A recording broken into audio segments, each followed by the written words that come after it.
pagsawalan ng ating CCN FBI Center Communication Network Incorporated.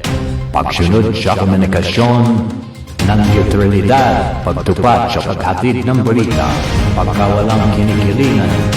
CCN News Filipino News Channel TV 83.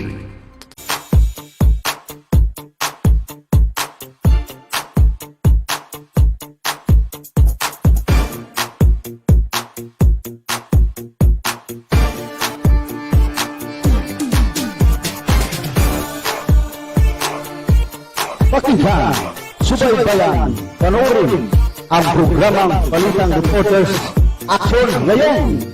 Dito lamang sa impilan ng CCN News Filipino News. Ang Balitang Reporters Action Ngayon, umuugnay sa mga sariwang balita sa pamagitan ng mga CCN Patrol Reporters. Luzon, Visayas, Mindanao. Ito ang Balitang Reporters Action Ngayon.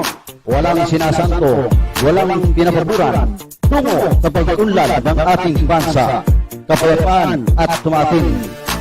Balitang Reporters Action Ngayon kasama ang CCN Patrol.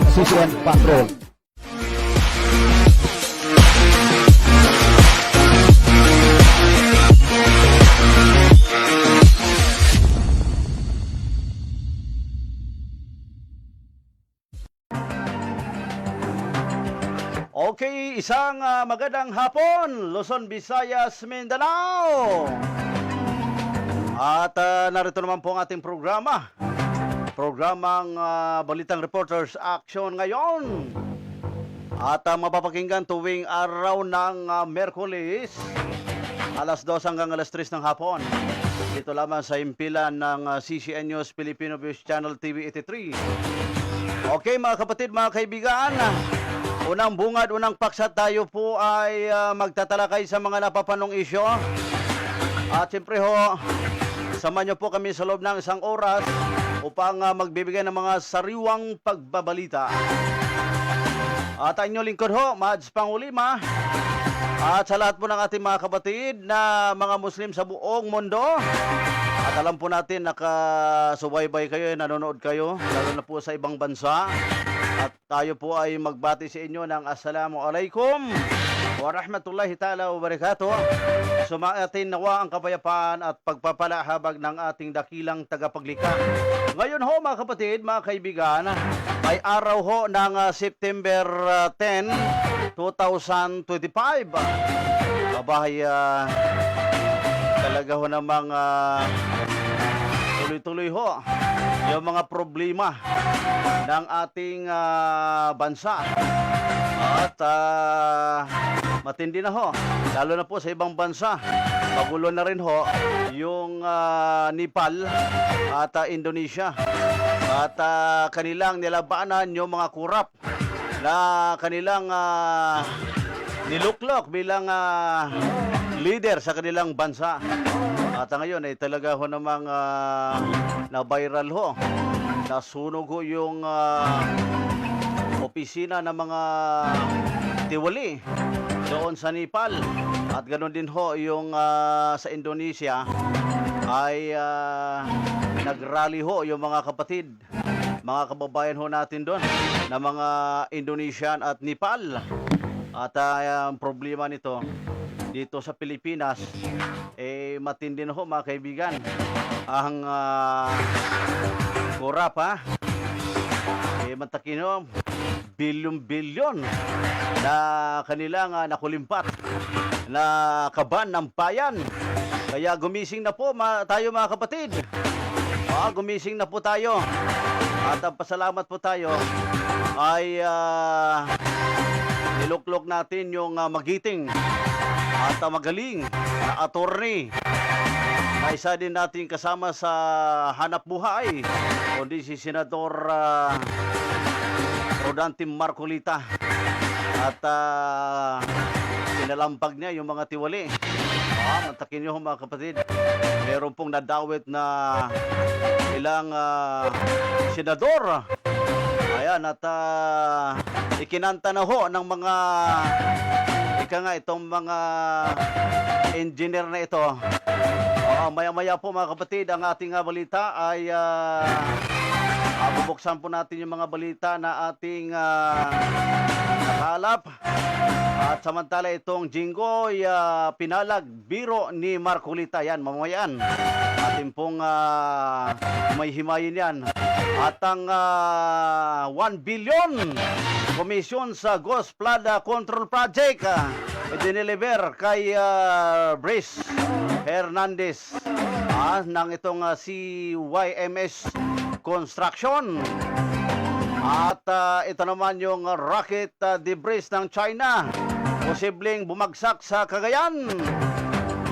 At yung Maynila, nakulikta ng 12 million buwis sa flood control contractor.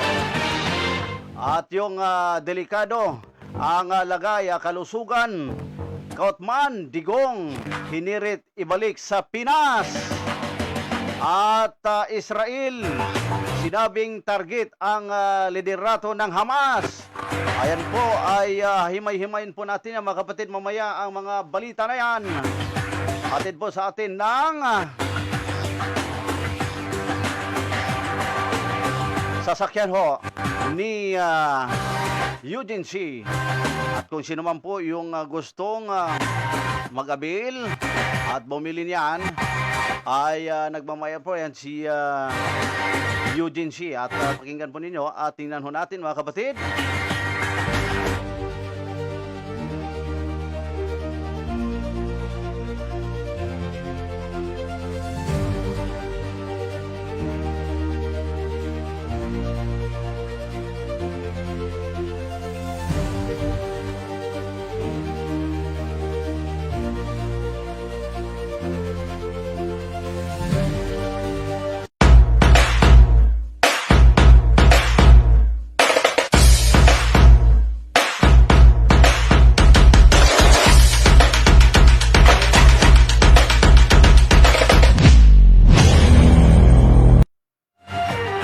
Ayan po mga kapatid, ang mga sasakyan ho na galing ho yan kay Mr. Eugene C. At kung sino po yung nanonood dyan, nakakita niyan, maaari po kayo mag-abil dyan. Direkta ho kayo sa kanya. At yung mahilig ho dyan na magkaroon ng service, maaari po kayo makipag-ugnayan sa amin. At amin din ho kayo direkta sa ating Mr. Eugene C. Okay, at ituloy po natin. At alam niyo po mga kaibigan, kahapon nung isang araw ay in-interview natin ng itong si Dr. Corrales. Dahil meron po silang pre-check up dyan ho sa Barangay Batasan Hill, Quezon City. At alamin po natin yung panayam natin kay Doc Corrales. Ito po ang kanyang pahayaga. Magandang umaga po, Doc. Ganon din naman po sa inyo. Magandang umaga. O, kumusta na pa? At nandyan ho ang ating reporter na si Nelson Indicio. Kung saan ay kayo po ay nagkaroon ng medical mission dyan. At kumusta na po dyan, Doc, ang inyong sitwasyon? Ay, nagpapasalamat po kami na may representative kayo po dito. Opo. Na kino-cover niya ang activity po dito po sa aming lugar. At salamat sa kanya. Mabait naman po siya, palangiti at gwapo pa. Oo. Mukhang familiar kayo sa akin, Doc, at kilala ko po kayo. At ano po ba yung inyong kayo po ba naging kagawad dyan sa barangay na yan, Doc? At kagawad na po ako dito po sa Barangay Batasan Hill. Salamat, Doc, kasi isa din po kami na nagsusuporta sa inyo noong 2010. Dyan po kami sa may senatorial at lagi kami dyan sa inyong clinic at alam po natin ang inyong layunin ay tumutulong po sa mga kapatid natin dyan. At kumusta na po dyan, Doc? Okay na po ba yung mga kababayan natin dyan na nagkaroon na po ba ng mga medical mission dyan? Unang-una po, yung sa pagsuporta po ninyo, maraming salamat po. Malaking bagay po sa akin yung mga suporta ng kagaya ninyo, mga suporta po ng mga kabarangay natin dito sa Barangay Batasan Hills. ay Okay. highly appreciated yung mga suporta po na ganyan. Pagdating po, kumusta nyo po yung mga kabarangay natin so far. Ang Batasan Hills naman po ay maayos, matatag, at lalo pa pong umuunlad. Maraming salamat, Dok. At huling pananalita, Dok. Ano po yung pananawagan sa inyong barangay? Ang huli kong pananalita, tayo po ay magmahalan, magmalasakitan, magtulungan, hindi lamang po bilang magkakapamilya, ngunit bilang isang bansa. Okay. Dahil po, kailangan po natin ng malasakit at kalinga ng bawat isa bilang mamamayang Pilipino. Mabuhay po kayo! Okay, maraming salamat po, Dok, sa inyong binigyan niyo kami ng pagkakataon. Kayo po ay aming nakapanayam sa oras nito. Mabuhay po kayo, Dok. Maraming salamat po. Mabuhay po kayo! Maraming salamat at pagpalain po kayo palagi ng Panginoon ng inyong araw-araw na gawain. Okay po. Thank you po, Dok. Okay, yan po yung ating panayam kay Dr. Curalis. Siya po ay kagawad ng Barangay Batasan Hills, Quezon City. At matagal ho natin kilala ho yan. Panahon pa nung ating City Director na ang palayo niya si Papiang, ha? Kamag-anak ho niya. Kaya nakilala ho natin si Doc Curalis dahil doon sa ating City Director.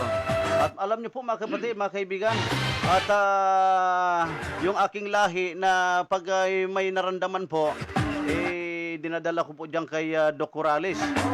At magaling na doktor yan. Ako mismo mga kapatid, ako nga ilang araw ako na ilang buwan, hindi ako nakatrabaho. Nagkasakit ako. Yung pala ay meron po tayong naramdaman. Masilan ho yung naramdaman natin kapatid. Kaya't pasasalamatan ko po si Dr. Curalis dahil napakagaling na doktor yan. At ilang bisis na ho yan na nananalo bilang kagawad yan ho sa Barangay Batasan Hills, Quezon City. Nasaksihan ko po na siya po ay tunay na leader. Ipagpatuloy niyo po ang inyong mga layunin, Dr. Curalis. At yun nga, nagkaroon sila ng pre-medical check-up yan po sa kanilang Barangay Batasan Hills, Quezon City. Okay, samantala mga kapatid, mga kaibigan, ay dadako naman po tayo sa ating kinover noong isang araw dyan ho sa Office of Muslim Affairs ng Cainta Rizal. At nakapanayam po natin na isa sa mga admin ng Office of Muslim Affairs sa Cainta Rizal. Ito si Abdurrahman Nabali. At ito po yung kanyang pahayag. May kaugnayan din ho sa kanilang mayor, si Mayor Nito. Yan, pakinggan po natin mga kapatid ang kanyang sinasabi ho sa ating programang Balitang Reporters Action ngayon.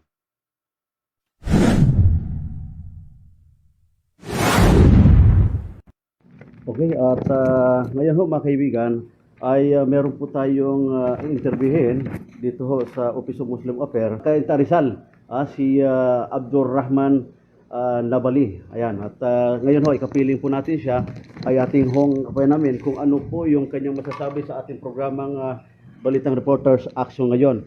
Assalamualaikum kapatid, at kumusta po ba? Waalaikumsalam warahmatullahi wabarakatuh. Okay, at ngayon ho ay kayo po ay aming bigyan ng konting panayam sa oras na ito. Kumusta na po ba yung ating Office of Muslim Affairs at tuloy-tuloy po ba yung ating mga nagawang tulong sa ating mga kapatid dito sa Cainta Rizal? Ako rin po. A'udhu billahi minash shaitanir rajim. Bismillahirrahmanirrahim. So far, alhamdulillah, mula nung tayo ay may tatag sa pamamagitan ng Sangguniang Bayan na naging batas, naging ordinansa para ito ay mananatiling opisina ng para sa mga Muslim under the leadership of our good mayor Nieto. At so far so good, yun nga, at napakabuti ng ating mga namamahala sa ating munisipyo kung saan lahat ng ating mga pangangailangan ay naibibigay naman. Kaya masaya ang ating mga komunidad, 7 komunidad dito sa Cainta. Kaya sila yung mga nagpapasalamat. So, Sa mga yun po ba ayun. yung binabanggit ninyong pitong mga asosyon ho ba yun? Asosasyon? Barangay po yun. Barangay? Barangay. Ano po mga pangalan ng mga barangay na yun? Pero may mga Muslim community din yun. Oo naman, oo nga. Oo Ano naman. po yung mga barangay na yun, kapatid? Umpisa natin sa pinakamalaki. Meron tayong Santo Domingo. Okay. Sumunod ay San Isidro. Sumunod ay San Juan. And then merong San Roque. Yes, San Roque. Yan, San Roque. Para marinig po ng ating mga kababayan kung saan po ba yung mga area ng ating mga kapatid, kung sakasakali ay meron silang mga kamag-anak, alam nila. Santo Niño, saka San Isidro. Yan. Yan, yan ang pitong komunidad kung saan marami tayong mga kapatid na Muslim na naninirahan. Meron silang mga pamayanan, kumbaga, sila yung nagkakasama-sama. Meron naman mga nakahiwalay na mga kapatid natin, pero kung saan sila pinakamalapit na mosque, doon sila nagdadasal. So, sino po ba yung pinakamaraming tribo dito, kapatid? Tribong Maranao ba o Tausog, ano? Sa ngayon, marami ang Maranao dahil traditionally, ang mga Maranao na mga kapatid natin ay ang kanilang linya ng paghahanap buhay ay trading. Kaya sa lahat ng mga palengke, una mo kagad mapapansin ay Maranao. Kung saan may makita ka Maranao, tanungin mo lang, sigurado merong masjid or mosque. Yan. So, ngayon ho, kapatid, ano po ba yung maraming nagawa yung ating Office of Muslim Affairs dito ho sa Cainta Rizal? Napapanatili natin ang Office of Muslim Affairs na maging relevant sa mga kasalukuyang mga sitwasyon at pangyayari dito sa Cainta. Isa sa mga serbisyo na naibibigay natin ay pagpapalibing. Okay. Na-provide natin ang transport. Okay. Na tutulungan natin sila sa pagkuha ng imam, tuturo natin kung saan sila pwede magpalibing. Although wala tayong sarili para dito sa Cainta na libingan, ay dinadala natin to sa either sa Taguig, sa Montalban, o kaya sa Garay. Pangalawang serbisyo ay yung pagpapakasal. Meron tayong nilakad dito sa opisina na magkaroon tayo ng solemnizing officer. Isa, si Sultan Abubakar, taga dito sa Brookside. Yon, nung magkaroon siya ng kanyang certificate or lisensya para magkasal, marami na ditong pupunta mga Muslim. Maski mga hindi taga-Cainta, napapadayo dito na nababalitaan nila na tayo pwede magkasal dito. Although, ang taga-Cainta ay dapat nakarehistro sa Cainta. Yun. So, itong huling pagdinig namin sa budget hearing, ginanap sa Baguio, na i-announce ni Mayor sa atin na mag-a-assist siya sa pagpapakasal. Ino-offer niya yung opisina o yung mga hall doon kung saan pwedeng ganapin ang mga kasalan para parang pinakadawan na rin natin sa mga tao nakapaligid doon sa munisipyo, di ba? Makita nila kung paano kakaiba ang pagkakasal ng isang Muslim. At bahala na rin siya, pwede siya magbigay ng regalo. Yan. Kaya napakaganda ng itong resulta ng ating budget hearing na ginanap sa Baguio City. Pangatlo, yung sa mga disputes, yung mga hindi pagkakaunawaan ng mga Muslim sa Muslim at Muslim sa isang hindi Muslim. Kung saan ang ating mahal na direktor ay siya namang gumaganap bilang tagapamagitan para maiayos kagad ang kanilang mga hindi pagkakaunawaan. Yan. At sa mga dalawang Eid natin, nagbibigay ang ating opisina. Meron tayong nakalaang budget para sa paglalaan ng mga pagkain during dalawang Eid natin, Idul Fitr at Idul Adha. During Ramadan naman, meron din tayong nakalaan na pagkain kung saan ibinibigay natin ng isang araw para sa isang masjid dito sa kabuuang Cainta. Okay. Yan. So ngayon kapatid, meron po akong narinig na sinasabi ninyo ay yung pagpapakasal ho, Cainta lamang ang pwede. Paano naman yung ating mga kapatid? Ang ibig ko sabihin, pagka taga-Cainta, may bigay niya lang ang kanyang proof na siya ay residente, ay ililibre ni Mayor. Ngayon kung taga-labas ng Cainta, pwede pa rin namin servisyohan. Yung nga lang, siyempre, gas na nila dahil hindi siya taga-Cainta. Yun. Ganun din sa death. Kung siya ay taga-labas ng Cainta, asikasuhin pa rin namin. So ibig sabihin na admin, kahit saan pong lugar, basta Muslim, welcome po sa ating Office of Muslim Affairs dito sa Cainta. Yes, brother. Welcome po dito. Marami ng pagkakataon kung saan nagpupunta rito para sila ay kumuha ng lisensya. Okay. Welcome naman namin. So, we try to accommodate them, everyone, basta't Muslim, balik Islam, Maranao, Tausug, o anumang tribo, ina-accommodate namin. Kasal, sa patay, sa ayuda, hindi namin sagot dahil ang binibigay lang na budget ay para lang sa kahinta. Yan. Okay, parting words sa kapatid na admin, huling pananalita. Ano po ang inyong pananawagan, lalo na po sa ating mahal na mayor ng Cainta Rizal at siyempre yung kanyang mga opisyalis? Bago pang manong po si Mayor Nieto, ang mga Muslim ay parang invisible. Ngayon, very visible na tayo sa mata ng mga namumuno. Kaya napakabuti at napakaswerte natin mga Muslim dito at isa sa mga nakatayo para maging natin kaalyado mga Muslim. So, wini-welcome niya lahat ang sino mang gusto magkaroon ng hanap buhay, gusto manirahan. Although, napapansin lang ng ating buting mayor na dumadami yata ang squatter, pero hindi Muslim. Ayun lang po. Okay. Ayan, maraming salamat po at napakalaking biyaya ho sa Office of Muslim Affairs na ika nga, marami po silang mga nagawang proyekto sa ating mga kapatid. Ayo po, may pahabol pa po si kapatid Arman. May pahabol ako. Gusto ko lang ipakilala ang aking assistant admin. Yan. Si Alikman. Okay. Abdul Gapur. Yan. Yan po. Siya po yung kumbaga tumatayo pagka wala ako dito sa opisina at minsan siya nauutusan namin para lumabas. Okay, yun po. Ayan po yung pinapahabol ng ating admin, si Abdurrahman, dito sa opisina nila sa Office of Muslim Affairs ng Cainta Rizal. Yan po muna ang inyong lingkod, Mads Pangulima. Okay, yan po yung panayam natin sa admin ng Office of Muslim Affairs dyan ho sa Cainta Rizal. Samantala ho mga kapatid, mga kaibigan, ay tayo po ay magbibigay ng mga sariwang pagbabalita, may kaugnayan sa itong Jinggoy, pinalag ni Biro ni Marcolita. Ito po yung mga detalye mga kapatid, mga kaibigan.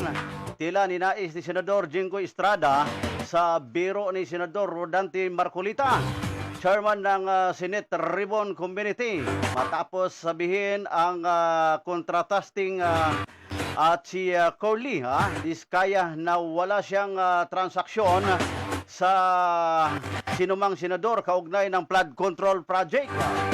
Sa pagpapatuloy ng pagdinig ng komite na sa anomalyang flood control project, ay tinanong si Estrada ni Diskaya kung may mga senador bang sangkot sa anomalyang infrastruktura project kasunod ng kanilang revelasyon.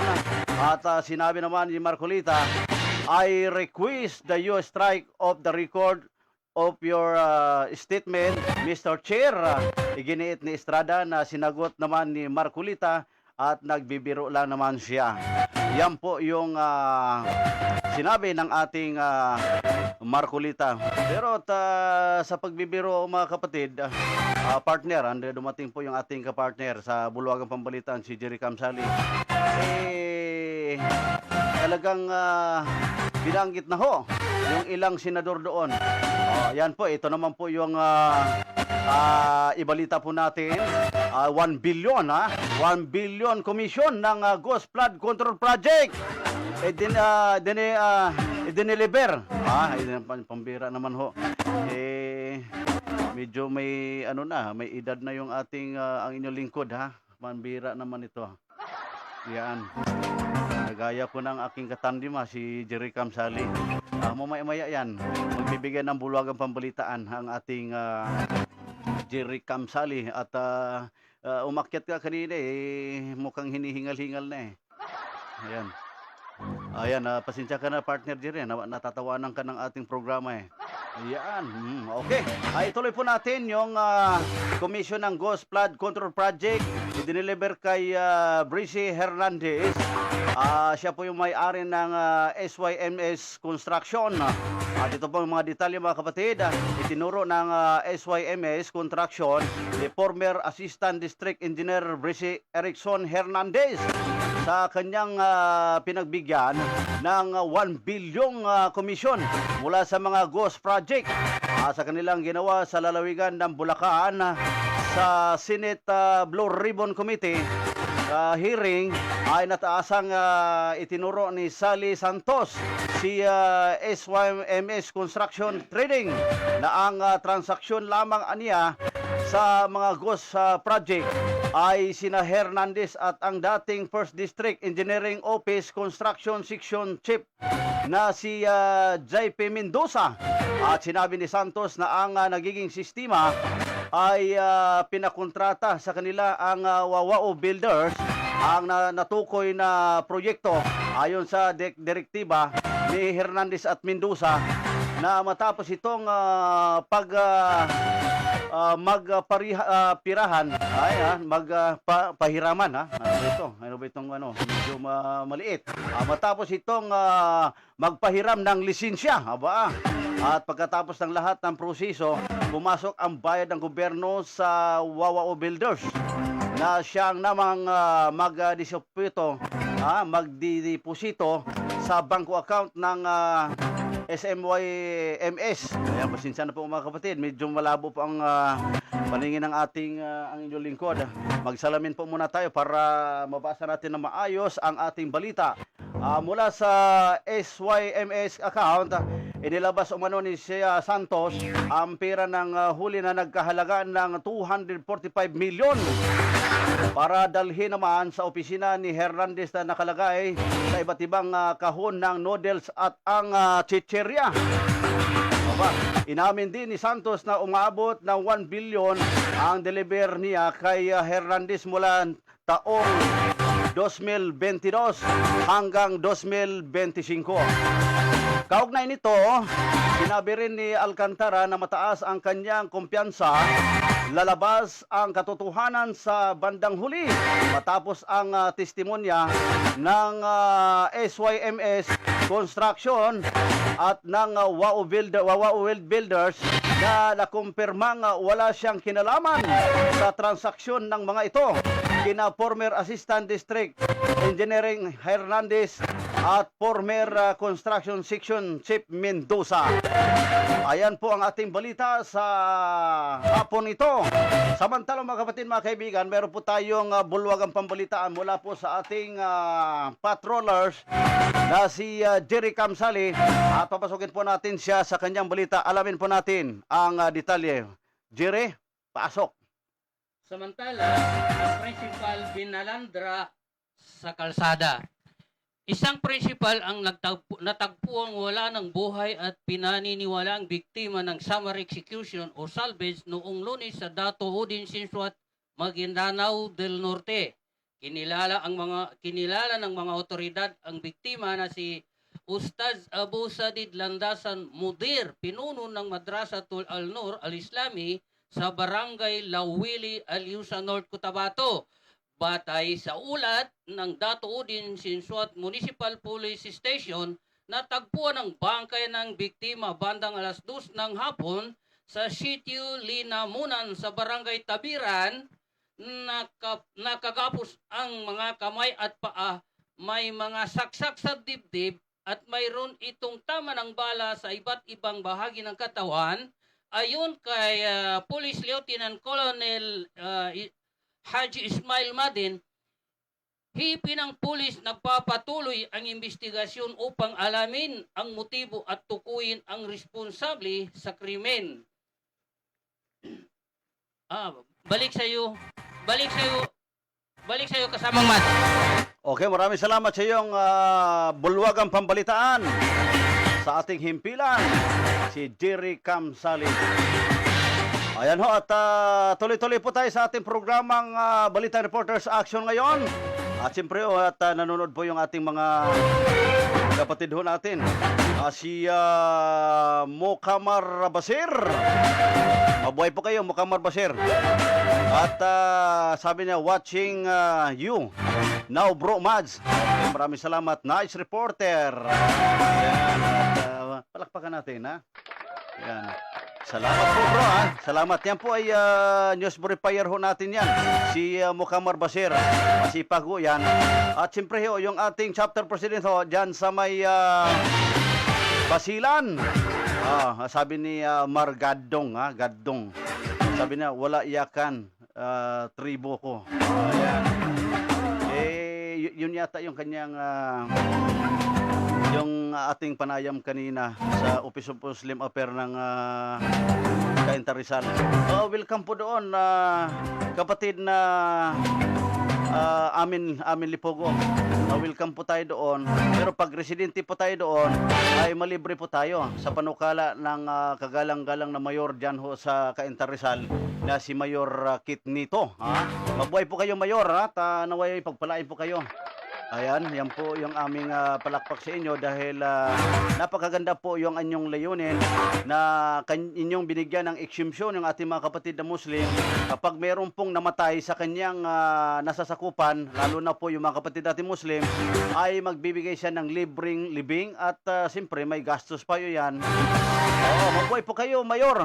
At siyempre ho, lalo na po yung mga kapatid natin na residente ho dyan, ay meron po siyang panukala na libreng binyo ho sa kasalan, dyan ho sa munisipyo ng Cainta Rizal. Yan, at yan po yung sinabi ng ating admin ng Office of Muslim Affairs. Okay, yan po mga kapatid, mga kaibigan. Samantala ho, meron po tayong may balita. May kaugnayan din po sa reklamo ng domestic helper dyan po sa ibang bansa.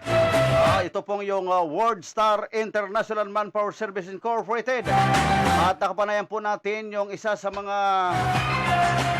pinagkatiwalaan ng nasabing agency. Ito po ang ating panayam sa kanya.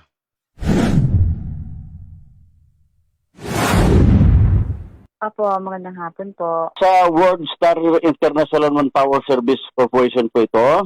Yes po.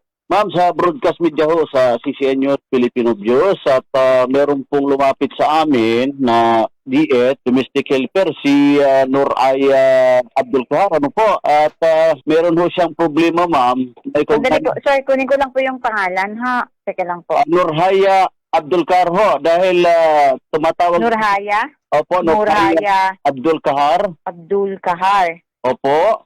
Opo. Ano pong problema? Sa ngayon ho, ma'am, ang kanyang reklamo po ay tatlo ho. Yung kanyang reklamo, una-una, ma'am, nung siya pumasok doon sa kanyang employer, matakin niyo ho, wala ho siyang pahinga at pag siya po ay maglalaba, ma'am, wala po silang ikang washing machine. Ngayon, nag-request siya ng washing machine yung kanyang amo. Ang problema, hindi naman pinapagamit. Pangalawa po, ma'am, inipuan po ng kanyang amo. And then ngayon, ma'am, pangatlo ho, nandun po siya ngayon sa kanyang agency doon sa, kung hindi ako nagkakamali, ma'am, sa Oman o Dammam, sa Oman. Nandun siya ngayon, ma'am, at kinumpiska po yung kanyang cellphone. So, bakit kinumpis ka, ma'am? Ano po bang problema doon? Kasi kayo po yung agency niya. Ano po? Ano pong action natin dito, ma'am? Ay, sir, pwede po tatawagan po muna namin yung FRA po namin para po malaman namin kung ano po talaga yung naging ang pabuuan, ano po nangyari. Kasi sa ngayon po, hindi po masasagot. Opo, ma'am. Kaya ako po, ma'am, may kinunan ko po yung statement yan dito po sa amin at ko pong malaman dyan sa inyo kung ano po yung action ninyo dyan, ma'am. Tapos, kung sakali matawagan ninyo yung agency na doon sa ibang bansa, update din po kami sa inyo, no po? Okay po, no problem po. Sige po, ma'am. Ano po pangalan nila, ma'am? Kayo po ba si Ma'am Abby? Ay, hindi po. Si Miss Judith po. Naka-on leave po si Miss Abby. Okay po, kasi marami pong number dito binigay sa akin, hindi makontak. Kaya mabuti ito, nakontak po kayo.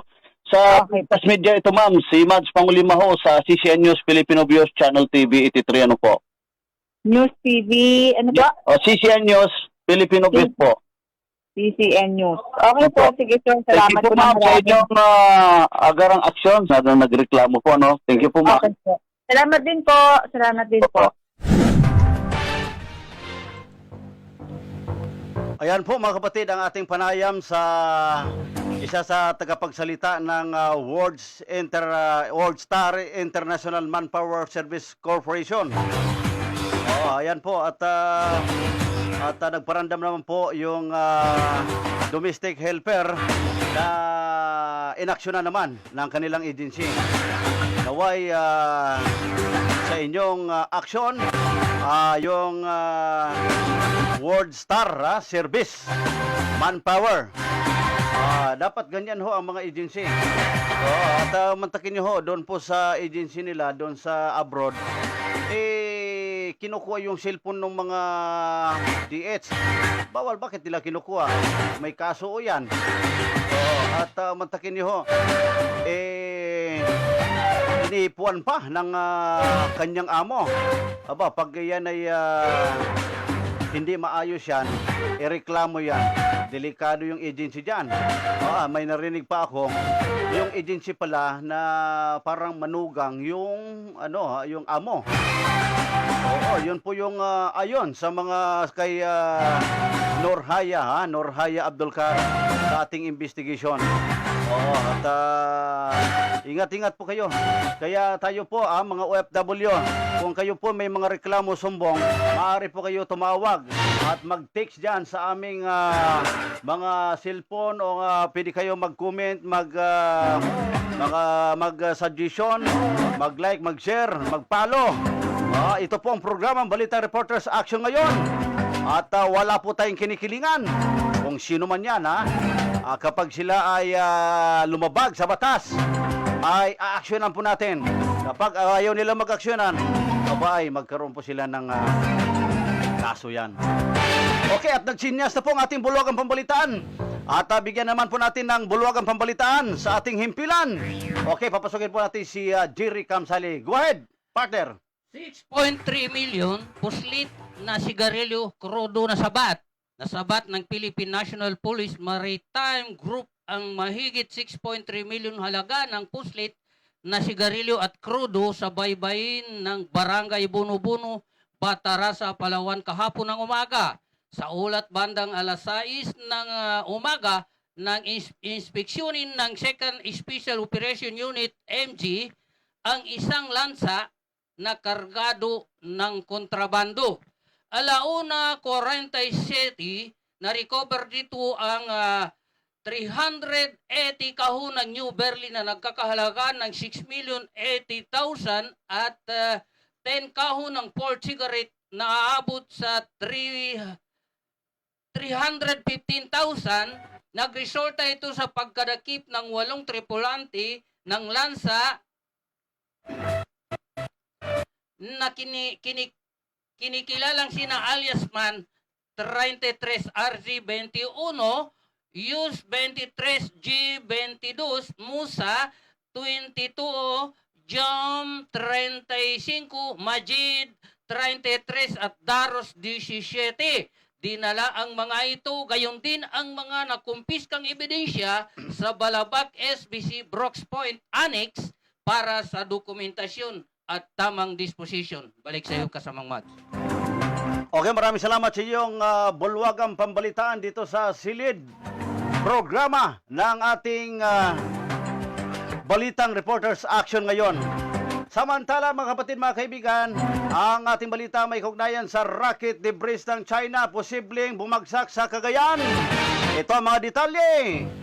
Malikha niya ang posibilidad na bumagsak sa karagatan na malapit sa Cagayan at Ilocos Norte. Ang debris mula sa Long March 7E rocket na nilunsad ng China. Ayon sa Philippine Space Agency, batay sa pagtaya ng debris ay maaring bumagsak sa mga drop drone na nasa 58 nautical miles mula sa Dalorpi, itong Dalopiri Island, Cagayan at 92 nm. Mula sa Camiguin Norte, Cagayan 71 nm. Mula sa Santa Ana, Cagayan at 37 nm. Mula sa Burgos, Ilocos Norte, paliwanag ng PhilSA at normal na itinapon na sa kalawakan ang mga bahagi ng rocket tulad ng booster at firing, pero maaari pa dari ito magdulot ng panganib sa mga barko, eroplano at pangingisda at posibleng tangayin at patungo sa baybayin. Dahil dito At pinayo naman ng ahensya ng publiko at huwag lapitan o pulutin ang mga depres at agad itong iulat sa mga otoridad. Samantala, Maynila, nakakulikta ng 12 milyon buwis sa flood control contractor. At nakulikta na ang pamahalaang lungsod ng Maynila at 12 milyon mula sa hindi nabayarang buwis ng mga kontratista sa flood control project. At binigyan aniya nila na sa 4 na panahon ang mga kontratista para sa magbayad pero kaugnay at patuloy silang tatanggi at nakahanda sa lungsod.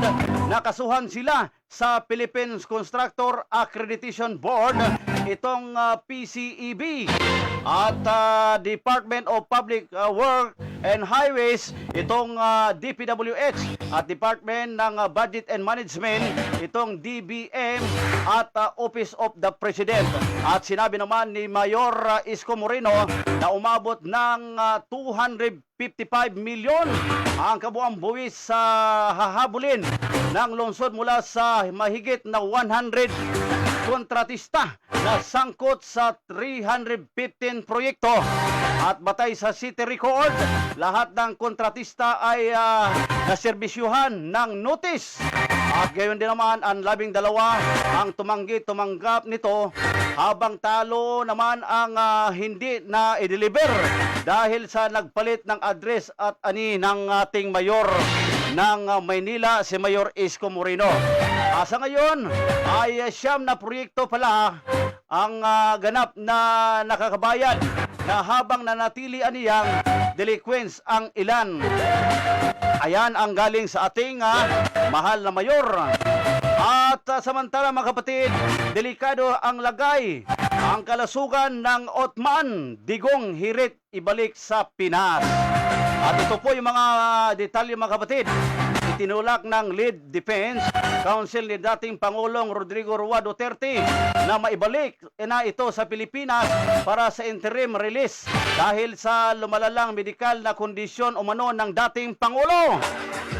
At ayon kay Nicolas Otman, isa ito sa dahilan kung bakit hiniling nila sa International Criminal Court, itong ICC, na ipinagpaliban ang konferensyon, itong conversion na hearing na una na itinakda sa September 23, at mula sa kanyang mabagsik at traumatikong pagbigkas, ang depensa ay nakakaiba at nakikibaka sa unting-unting lumalalang sitwasyon medikal ng dating Pangulong Rodrigo Roa Duterte na nakaapekto sa kanyang kakayahan sa pagsamahin ang mga ebidensya at upang bigyan ang kanyang mga abogado ng tamang tagubilin, paliwanag ni Kotman sa isang pahayag. At sinabi naman niya ng legacy ay napilitan umano silang banggitin ang medical condition ni Pangulong Rodrigo Roa Duterte, at the defense ay na mataas ng ganoong panawagan kung hindi ito suportado ng mga pangunahing medikal na eksperto sa labas ng ICC. Kabilang ang isang hindi pinili sa defense, sinabi ni Kotman, habang ang dating Pangulong Rodrigo Roa Duterte ay nanatiling nasa mabuting espiritu, ang kanyang edad at ang kondisyon ng pagkakulong ng apektado sa kanya. Sa bagay, matanda na rin ho ang ating dating Pangulo, at God's will, naway mapapakinggan mo ang kanyang inaing ng kanyang abogado. At tulong-tulong po tayo, mga kapatid, na manalangin sa ating mahal dating Pangulo ng Pilipinas.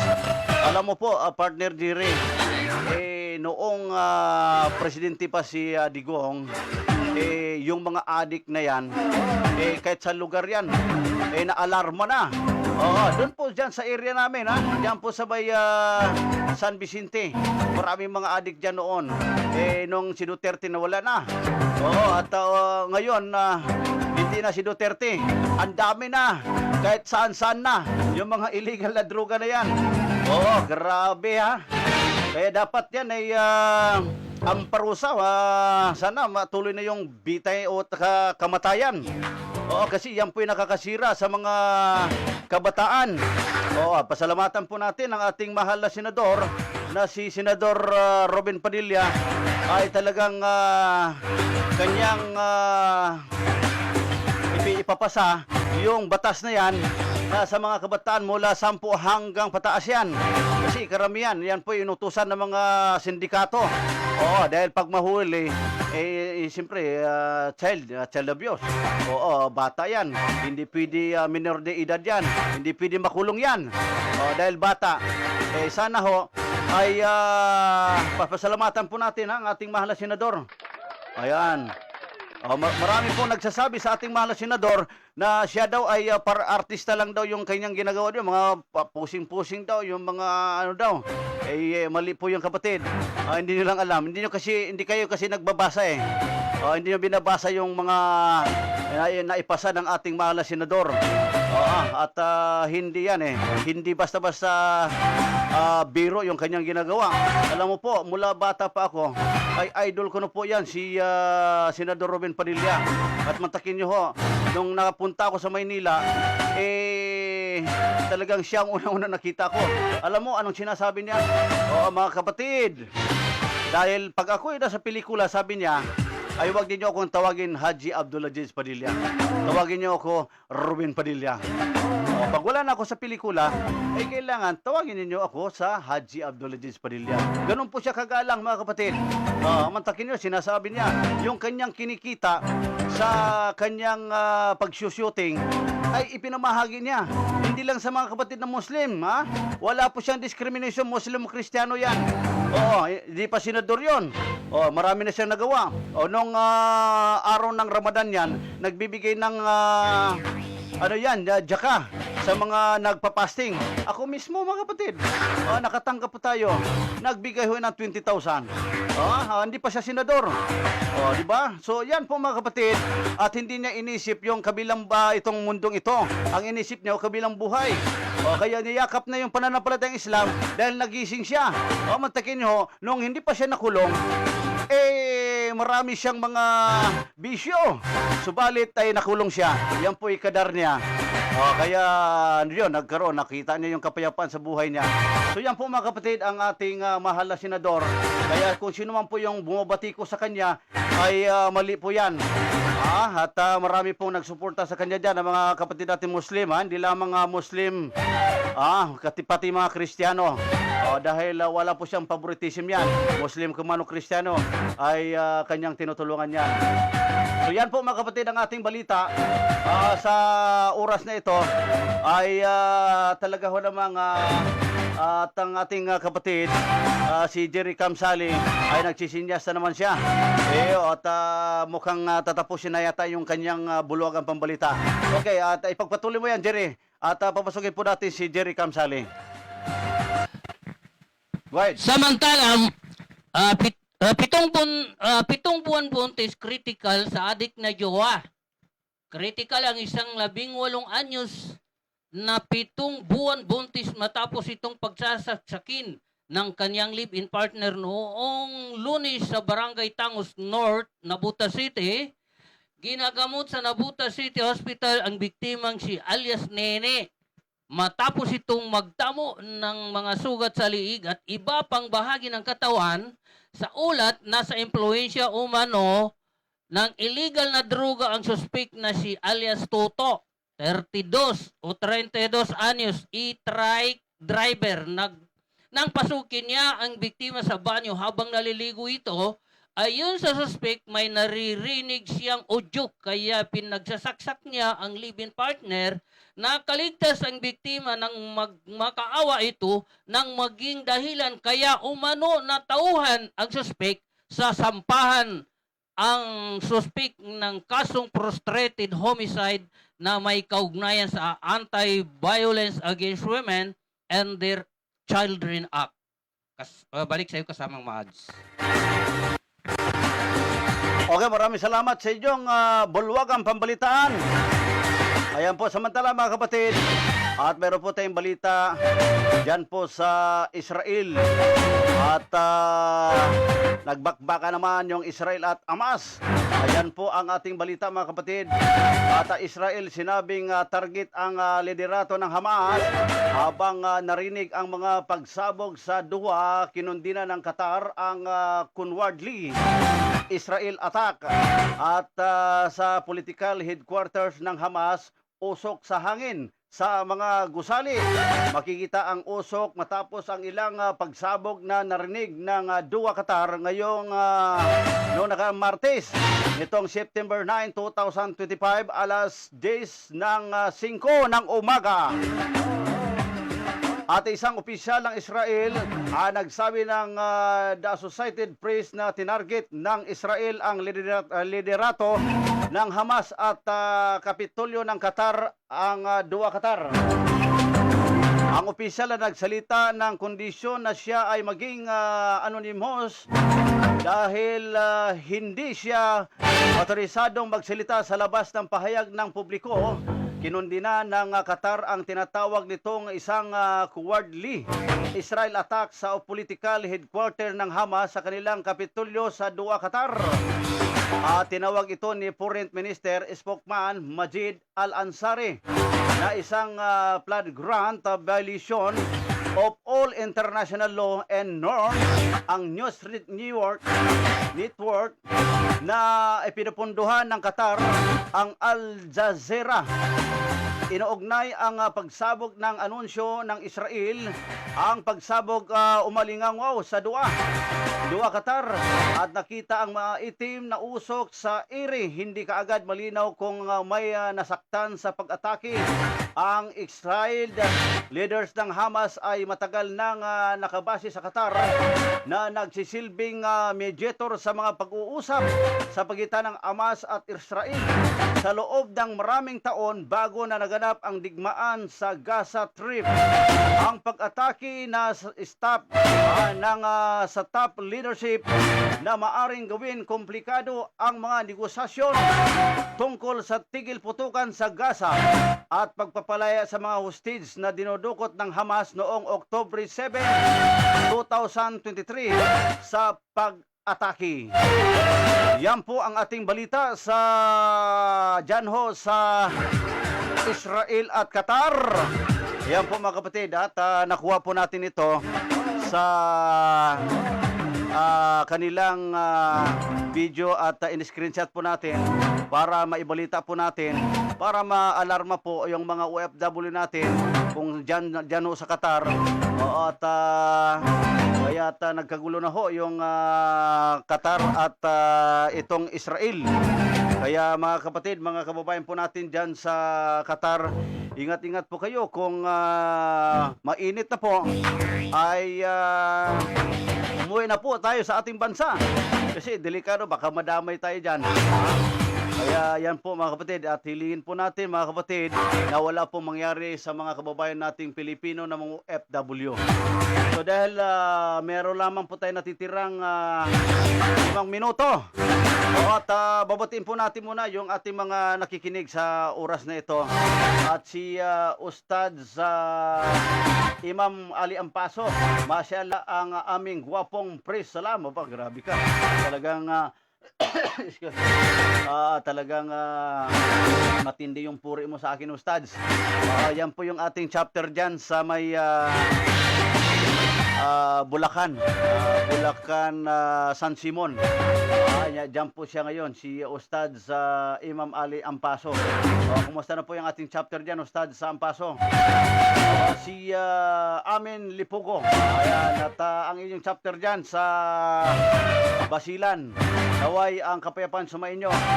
At magbibigay kayo ng update dyan na Amin Lipugo.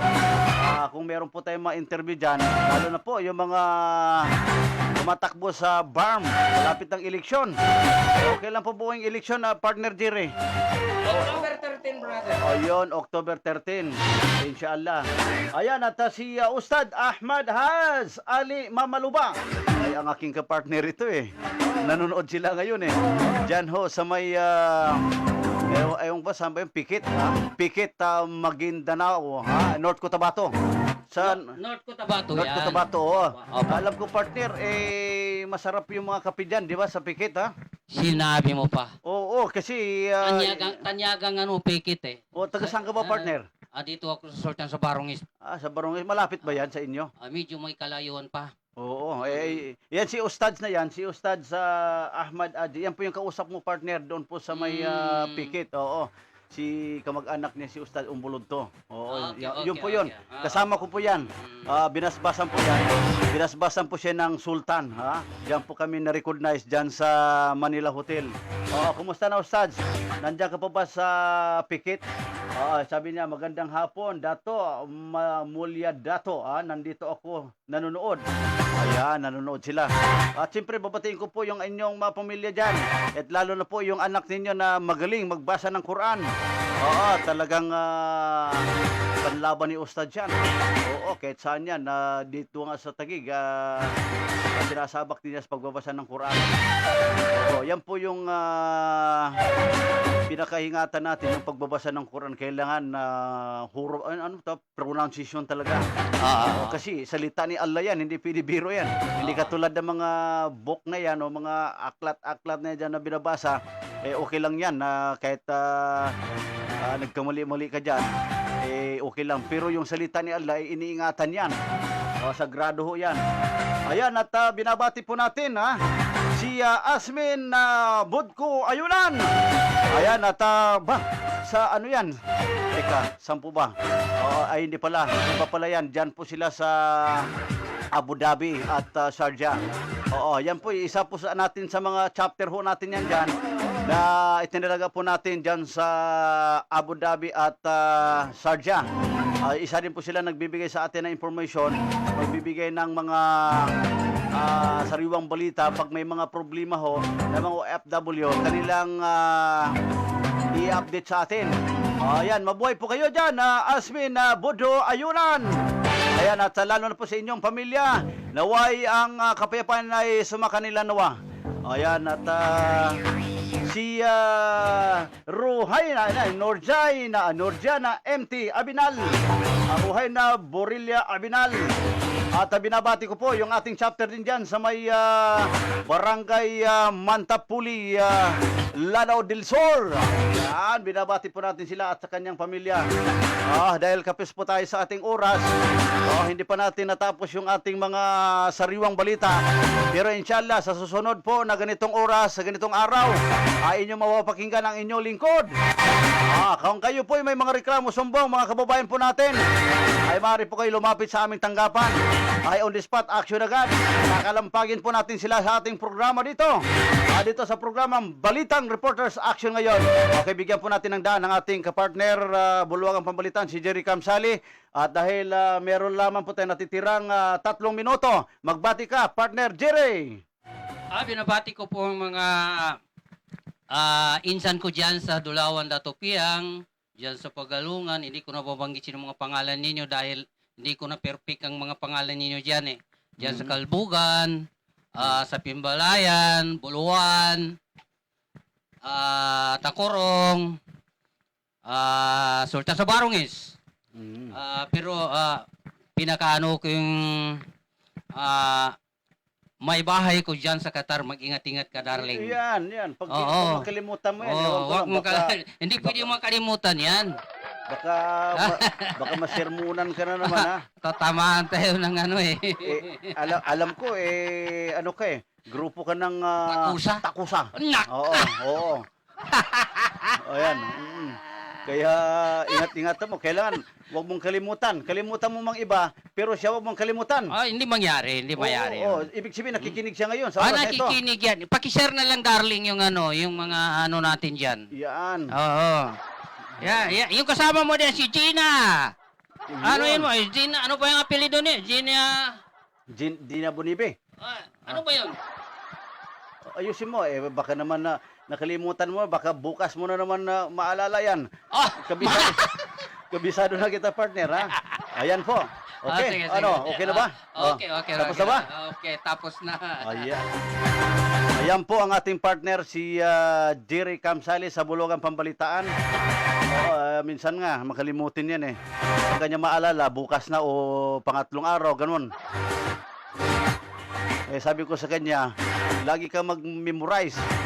Oo, kasi pag hindi mo i-memorize yan, pag makadapa ka, makalimutan mo na, di ba?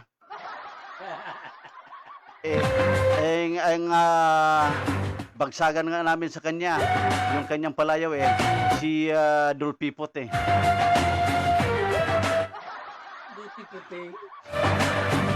Ayan, okay. Ayan ho mga kapatid, mga kaibigan. At talaga ho namang alam ko po mga kapatid, ay kayo po ay nabibiti sa aming programa. Inshallah, God's will, kung ipagkaloob ng ating dakilang tagapaglikha na tayo ay palarin pa rin, bubuhayin pa rin tayo ng Allah subhanahu wa ta'ala bilang nagsiservisyo sa ating mga kapatid. Mayroon pong tumawag sa ating partner. Sabi nga, i-recover daw natin doon sa may Litix. Si Alvin Bation. So, hindi pa natin hindi pa sila tumawag sa atin. May problema doon sa kanilang lupa. Kaya alamin po natin yun kung ano po yung problema doon. Yan po mga kapatid, kung tungkol po sa usaping palupa, nariyan po yung mga programa natin, yung Maharlikan sa Center for Community. Bukas, mapakinggan po ninyo. At ang nagsasalita doon, yung ating administrator ng Acopiado Real Estate at ang presidente ng Maharlikan Center for Community, kundi si Daniel Franisa. Isa ho siyang nagbigay sa atin ng full authority upang i-recover ho, i-cover ho yung mga kapatid natin na mga inaapi na mga land grabber. Ayan po mga kapatid, lumapit po kayo kung may problema kayo tungkol sa inyong mga lupa. Nandito po ang inyong lingkod. Worldwide po tayo, buong Pilipinas, ay pupuntahan po natin yan upang tayo po ay magpapaliwanag sa inyo para maintindihan ho ninyo ang usaping palupa, kung ano po yung kukunin natin ng mga dokumento. Alam po natin mga kapatid, kapatid na Jire. Ito si kapatid na Jire, meron na po siya at naka-impress na po yan sa Acopiado Real Estate sa assignor ni Daniel Franisa. Ipagpatuloy mo yan kapatid na Jire. At alam nyo po, yung layunin po ng Maharlikan Center for Community ay hindi po nangangamkam na lupa yan.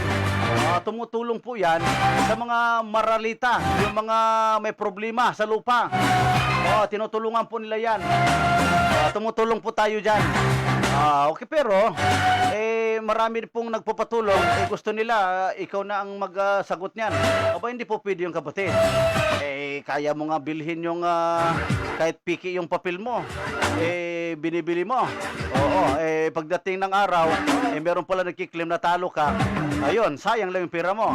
Ito, kapag inyong ipagpatuloy ito, hindi magsasayang ang inyong pera. Bakit? Dahil mayroong kainatnan, hindi putok sa buho. May court order ho yan, yung meron pong compromise agreement yan. At meron din pong PNP-CI DG report noong panahon pa ni General Magalong. Inimbestigahan ho yan. Meron pong nag-imbestiga dyan si Attorney Virgilio Publico.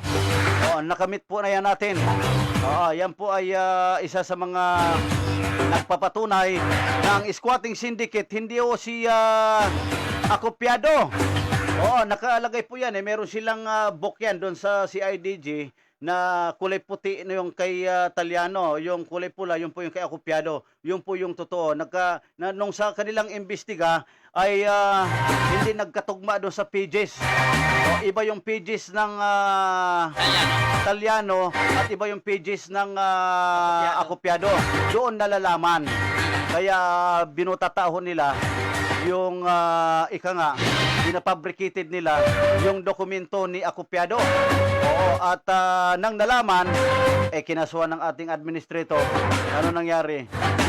Wala, nagkaroon ng waran. 5 counts ang waran ni Taliano. Yan po yung kumalat sa social media na sa kanya daw buong Pilipinas. Ano ba yan? Isipin mo, buong Pilipinas sa kanya. Pero kawawa din naman yung mga kapatid natin na naloko. Mga kapatid, alam nyo po, ang mga land grabber, hindi lang 1, 2, 3, 4. Napakarami po yan. Ang mga land grabber ay umabot po ng 300,000 land grabber. Grabe pala, dami. Yan po ay binulgar ho yan ng dating DOJ Secretary, si Cuevas. Binulgar niya yan, Jardio ho yan. So yan po mga kapatid ha. At naway at inshallah tayo po ay magpapasalamat na, magpapaalam na po mga kapatid dahil dumating na po yung ating oras.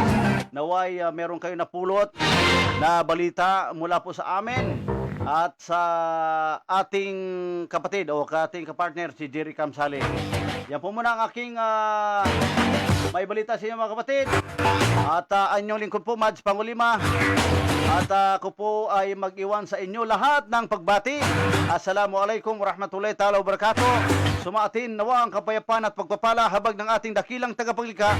Mabuhay po ang sambe ng Pilipinas!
Pakinggan, subaybayan, panoorin ang programang Balitang Reporters Action Ngayon. Ito lamang sa impilan ng CCN News Filipino. Ang Balitang Reporters Action Ngayon, umuugnay sa mga sariwang balita sa pamagitan ng mga CCN Patrol Reporters. Luzon, Visayas, Mindanao. Ito ang Balitang Reporters Action Ngayon. Walang sinasanto, walang pinapaburan tungo sa pag-unlad ng ating bansa, kapayapaan at tumating. Balitang Reporters Action Ngayon kasama ang CCN Patrol.